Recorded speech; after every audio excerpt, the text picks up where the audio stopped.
Hi guys, welcome back to the channel. And another snake video. Kind of a wild card because, as most of you know that watch this channel, it's the colubrid snakes that really float my boat these days. I've kept pythons as a kid and I have rainbow boas and black-headed pythons now, which I adore. But this guy here, a reticulated python, and not only a reticulated python, but also a colour morph. Yeah, if you know me, colour morphs really aren't my thing. Wild type snakes are really my thing. And why on earth have I got a reticulated python? A snake that can be a giant snake up to, let's face it, 10 meters long. I'm not about having these giant snakes go, wow, look at me, look at my snakes. Certainly my school educational job, I've realised that, you know what? 4-foot snake is enormous to most kids and most adults, believe it or not. So why have we got this guy? Whoa, this guy here, what is it? Well, it's a dwarf reticulated python. That's not another species. It is simply a snake that's got genetics in it to keep it smaller. Now, these snakes, the super dwarf snakes and the dwarfs, actually occur as natural wild type animals on some islands, island chains, in their natural range of the reticulated python. They're the same species. They've just, I guess, evolved really to not grow as big, to suit the needs on a small island. But this snake came to me, it was given to me, and I decided, to take him on for, I don't know, I just thought, you know what, it looks different. Let's just have a wild card snake in the reptile room. So it's a dwarf, 50% super dwarf. So it's not 100%, it's not going to stay sort of 6 or 7 foot long, but it's got 50% super dwarf genetics. It's going to stay smaller than the mainland. It's a golden child morph, and it's a white albino golden child. Actually, a pretty animal. If I say so myself, I do prefer the wild type reticulated python. We'll talk about that in a second, but goodness me, it is a beautiful creature, that is for sure. It came with its vivarium, its enclosure, which we modified, and we'll show you that in a second. Strong snakes. Now the thing is with this snake, it's not really any more of a handful than my crebos and my bull snakes, and it's not really much longer. In fact, it's not as long or as big as my male yellowtail crebo. Completely different animals though, really good eyesight, very nocturnal, heat pits, massive feeding response. So what are we feeding this girl? Well, do you know what? You've all seen things on TV of pythons swallowing deer, adult pythons swallowing hogs and pigs, massive, even invasive pythons swallowing alligators, massive lumps in their tummies. I don't often feed my snakes ginormous meals that are going to give them a huge lump in their tummy.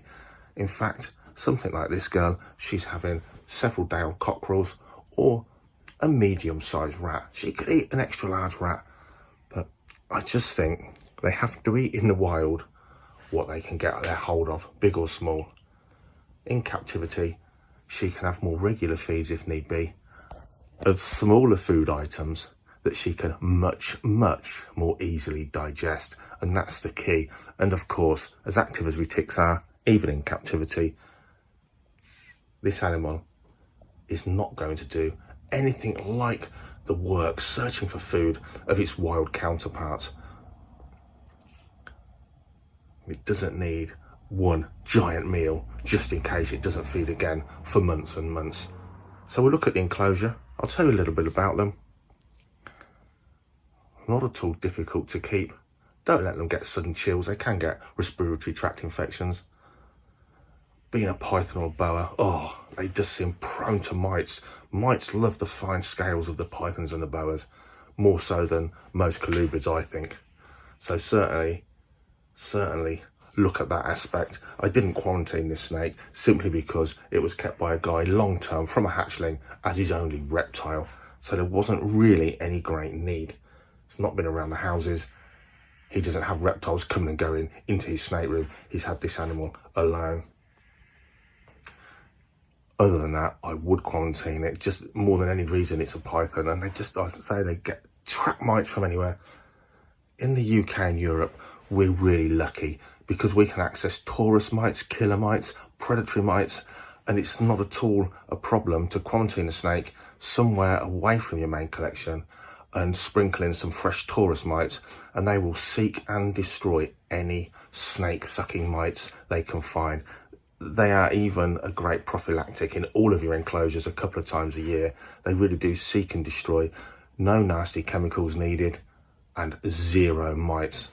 Really, I was told about them a few years ago. My goodness me, I've never had mites since, partly because I quarantine with tourist mites and partly because I actually use tourist mites a couple of times a year just to make sure. Might seem like a few quid down the drain, but if you've ever had mites, you'll know it's money well spent. Look at this animal. To learn a lot more about, if you've never heard of super dwarf reticulated pythons and dwarf reticulated pythons, firstly, plenty of morphs for you breeders. She's not going to be a breeding animal. But secondly, the YouTube expert really is Reach Out Reptiles. That's the channel. I'll put a link up now. Reach Out Reptiles. That is the channel that is specialising on YouTube in dwarf retics. Search through the videos there. It'll really whet your appetite and it'll really show you this whole new aspect of reticulated python keeping. I have to say, I really enjoyed having this animal. She's been here several months and is a real joy to behold.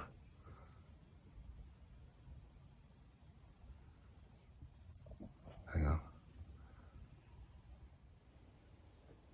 So vivarium, this one isn't lit. It's in a lit room. You can see how much light is in there. Plenty of light. There's no UV or anything. Oh, there's me. I'll talk to you about the snake in a second. So we've got a hide box here under the heat source. Hot spot around 30 degrees C, 30, 31. And I'm going to be changing this, and we'll talk about why in a second. Heat lamp, thermostat probe, ceramic heat source, all at one end, 30, 32 degrees C, maybe 32 tops. Leaf litter, orchid bark, coir husk, that kind of thing as a substrate. Lots of leaf litter. Something I've been doing lately is putting beech leaves for leaf litter. Snakes really seem to like it. It looks really natural. Helps to absorb waste as well. But up here, find out you. It looks a bit funky because it's actually a bit of shower splashback. But we've made a really decent size and a really good shelf. So if you're going to make a shelf, we've said this for one of the videos, you need to be able to get your hand in, or a hook to move your snake. You need to be able to get in there to clean and that kind of thing. But other than that, it wants to be quite tight, because if it's not, and it's sort of just halfway up the side there, it might get explored a little bit at night, but it's not going to be used properly. This shelf is another hide, and I can tell you now, this snake spends most of its time up there, and it's nothing to do with the heat. It's about 26 centigrade up there, 25, 26, so it's a cooler area. That's not why it spends its time up there. Since the shelf was installed, it's all about just a really good hidey hole. It can hang its nose off of here, it can explore, it can wait for prey to come along, and it can launch itself at prey. If you see anyone's videos online with reticulated pythons in the wild, inside cave systems, yeah, it's just what they like, just sort of nooks and crannies. So if I was to wave myself, anything, in front of this guy now, he's going to grab it and he's going to go for the movement as much as anything else, because that's how they work. That's how these snakes work, just like a lot of snakes. They'll sit a lot of the time and they've got a long reach. Anything that goes by, a mammal, a bat, anything like that, they're going to strike out and get it. And that's his program. And then of course he's got his heat pits, and you've got yourselves warm hands and things. So there's that side of it, not just vision, but retics have got big eyes and they really see movement well. So either hook your snake out. If it was up there now, I'd probably get a hook and just hook him out of there. Just because if I put my hand up, there's a chance he's going to see that movement and he's going to grab my hand way before he realises it's me. But as he's here, let's get him out. So So we're not going to get any kind of trouble now. Now, as soon as we do this, he knows there's not food. She, rather. And look, she's running. So nothing to do with feed response now. It's a completely different animal. I don't like the retics of the old days. What we're not going to get is lots of fearful aggression. But what I want to show you with this snake is, look at this skin. Absolute disgrace. So really poor shed. A really poor shed indeed. And that's because there's nowhere in here that's humid enough. The heat lamp over that little hide box, that's bone dry under there. The shelf has no substrate, which is how I want it, for easy to clean. And the substrate's pretty dry. And there's a reason for that. If you're using wooden Vivaria and you go to town on moisture, they will blow. The Conti board, the chipboard, it will blow and be ruined, or certainly not be in good condition. So we've now got all of this going on. Let me turn you around. Okay, so how would we stop a bad shed like that? Well, it comes down, unless it's a stress snake, but we're not talking that. We're going back to wild caught days. These are captive bred animals, and there's only one reason that's caused that snake to have a poor shed, and that is quite simply lack of humidity at shed time. So wooden vivariums, if you're going to keep them really wet all the time, they're going to blow. So how are you going to get around that problem of having that correct humidity? Well, first off, the easiest way with any snake is to watch it go through the shed cycle. When its eyes blue and then clear, once those eyes are cleared, within the next day or two, it's likely to slough. So a good soaking with a sprayer, plant sprayer, mister, the evening, in the evening, and then if it hasn't shed that night, another good soaking that evening, and so on. So when it does shed, it is really high humidity. The snake's moist and the humidity in the enclosure is really high. 99.9 times out of 100, that's going to do the trick just fine. So why did my snake end up with a really poor shed? I missed it. I didn't even know it was going through its shed cycle. It had been secreted away upon its shelf. It was fed when I fed it, no problem. At no point have I noticed its eyes were blued over, partly because I don't see it that often, I guess. So human error, keeper error, and it was in a bone dry or very dry setup when it went through its shed and sloughed its skin. There's another really good way of getting around that, and something I do with things like the Brazilian rainbow boas that like humidity when I've moved them into wooden Vivaria, and that is to use a black hide box. What you saw in the retic setup is a hide box, an upside down box, is an upside down plastic box with no lid on. A box that's actually a box with a lid on with an access hole or two. You can fill that with coir substrate and you can keep that really moist in there, and that is absolutely brilliant way of getting around this problem, because the snakes, if the hide box, if they like it where it is and they like it, they'll really use that, and they'll often go in there as they go through their shed cycle. They know they want or need that bit more humidity. Almost a fail safe, almost works every time. And with a retic, its hide box is going to be swapped. Actually, it is going to be swapped today, but that just sounded so naff on a video, didn't it? Like, well, there's a problem. Yeah, we'll fix that today. But genuinely, it is actually going to be swapped around today for the same set. I'll show you what I mean. The same sort of setup I use for a lot of my snakes. And I also use these hide boxes for lay boxes as well. So a damp hide box is brilliant because I've always got that damp area. But certainly with your snakes, if you spray them down the evening before they shed or the day you think they're going to shed, that will make all the difference in the world. So I'll show you a hide box, and then we're going to talk about how we're going to rectify the problem we have. So here we are. This is actually a hide box here to have Crebo's enclosure, but this is what I'm talking about. These make lay boxes, and this is in here as a lay box as well. It's so noisy out there, I can say. So damp coir, access hole on the top or the front or the side, whichever suits you. They do seem to like it on the top. They seem to feel more secure. Sometimes when I put the holes on the side, the snakes don't use them when they use them like this. Definitely feel more secure. Simply a plastic box with a damp substrate, perfect for your snakes, and they'll use that themselves before they shed. So this is actually quite a basic setup. All this has been added. This setup actually came with this animal. 5 foot by 2 foot, 5 foot by 18 by 18, I think, not quite 2 foot wide. Could you improve on this? Yes. You could certainly put a different background in. That's what I'd like to do here. But this itself has made a big difference. Bit of climbing area. How could you improve on this? Make it wider, make it higher, add a background that's usable with ledges on, or you can keep them in a really large tub in a rack system. That's up to you. The snake in a rack or the snake sitting up there by choice, there's not a lot in it. It's up to you. I just like them on display. And certainly when you add enrichment like this, the snakes do poke around in it. They do push their noses through it.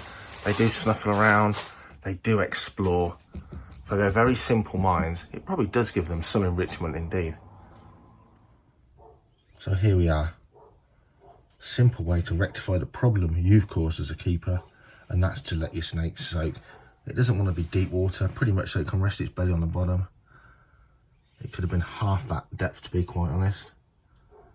And just leave it in there. Leave it in there, as long as it's in a warm place. Leave it in there for an hour.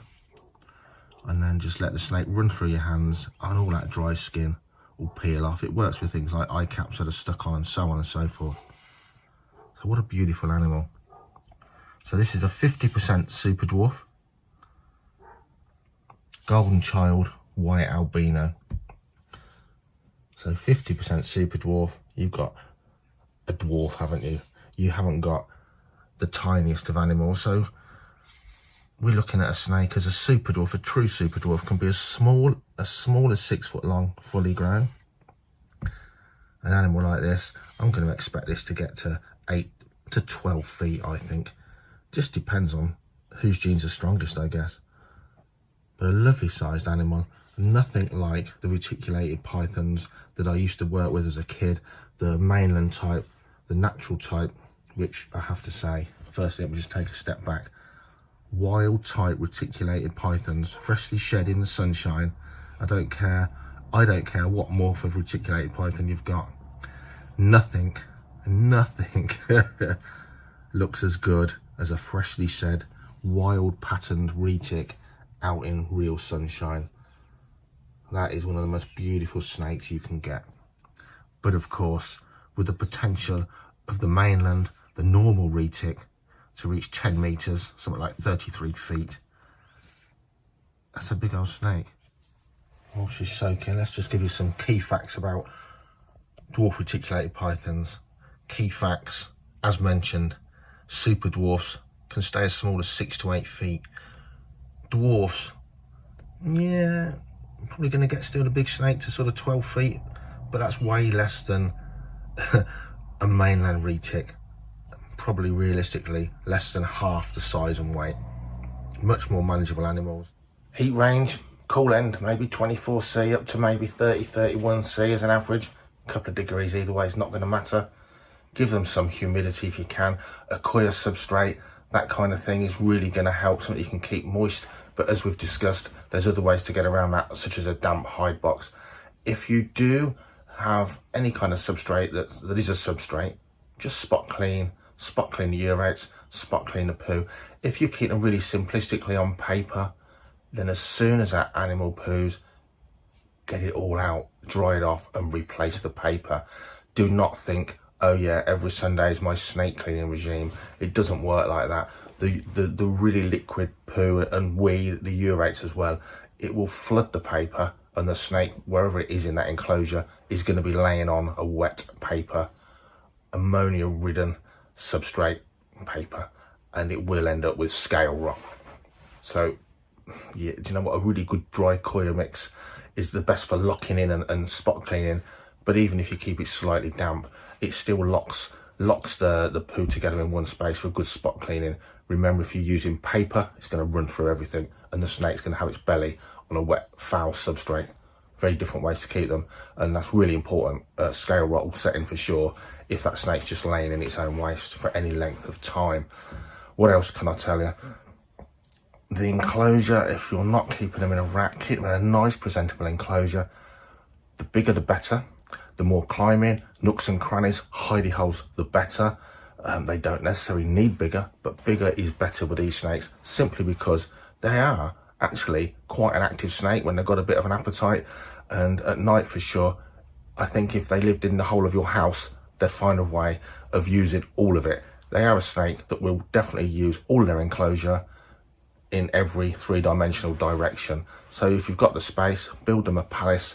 Think about how you're going to keep it clean, but for sure, space, hidey holes, things to climb, they're going to really love that kind of setup. Lighting, unnecessary. Mine's lit for my pleasure to see it because the rooms are lit well. It's going to spend nearly all of its time not in the brightest part. They're nocturnal snakes, and my one spends, as you'd expect, most of its time in a dark and recess, now and again coming out in daylight, poking around for food. It knows it doesn't need light to tell it where the heat source is. I've heard people say this lately when they talk about UV. Oh, they don't know where to bask without the correct UV. Utter rubbish. Lizards and snakes, even lizards that really like UV, they will find the heat source because it's hot, whether it's lit in any way, shape or form. So don't worry about having full spectrum UV lighting if that doesn't suit you. The snake's going to live a long, healthy life without it, certainly for sure, and it's hardly ever going to come out and use that light. Easy to keep if you keep them clean and you're up with your husbandry, clean fresh water. Let's talk a little bit about aggression. So aggressive reticulated pythons, that was the default setting. Back when I was a lad, they were all wild caught. They probably had a rough old ride by the time they got to a pet shop in the UK and had no reason whatsoever to like people one jot, and had every reason not to like them. Bad movement around, dehydration, starving, covered in ticks, and really badly handled, because people that were catching them would have been quite scared of them to a degree. They'd have been roughly handled.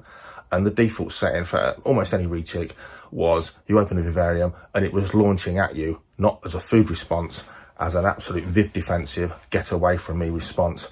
And to be honest, even the tamer retics that were kind of pet-like, they still had that, it's a wild animal and any minute now it could snap and turn. They just were a different league to these captive bred dwarf reticulated pythons, and all reticulated pythons now that are captive bred. They are generalizing a completely different animal. People kept Burmese pythons, they were known as puppy dogs back then, and retics were, yeah, they were dangerous. I can remember once, when you're young, you used to swap animals. I mean, we still do a bit, I guess, people, all of us, but when you're young, you kind of don't have a lot of room and you're chop and change. And I remember having a really big bull snake, and I saw a lovely young imported reticulated python in a reptile shop in another town. And I said, oh, would you swap that for a bull snake? And they went, yeah, definitely, but I've got to tell you, the retic's really aggressive, and that's why we'd swap it without thinking. I said, that's all right, I don't mind that, I'm not too fussed about that. We'll do the swap. He said, I can't because my manager's not here and he's the only one that dares pick the retic up. So I actually said, well, if I don't mind getting the retic out, would you do the swap? Yeah. And I said to the guy, would you hold a pillowcase open? I think that's what they used back in them days. And this guy was physically shaking, just holding open a sack for me to put the snake in. And of course, I reached in, took the snake out. There was no aggression whatsoever, because it is most of the time how you handle and approach these animals.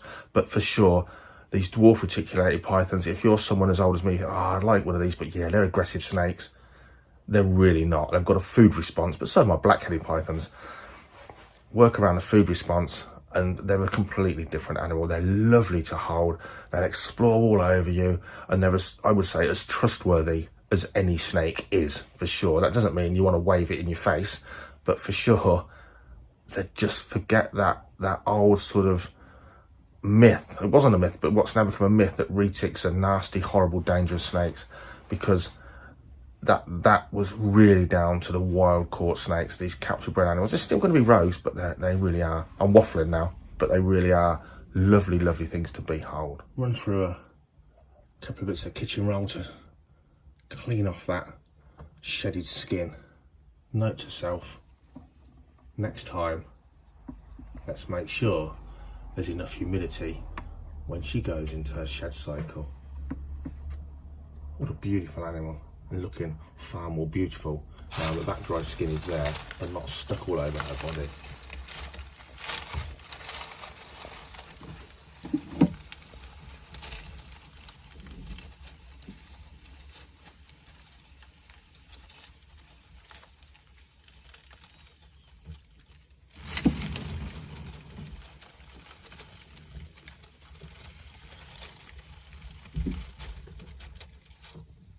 Don't forget to subscribe. The end.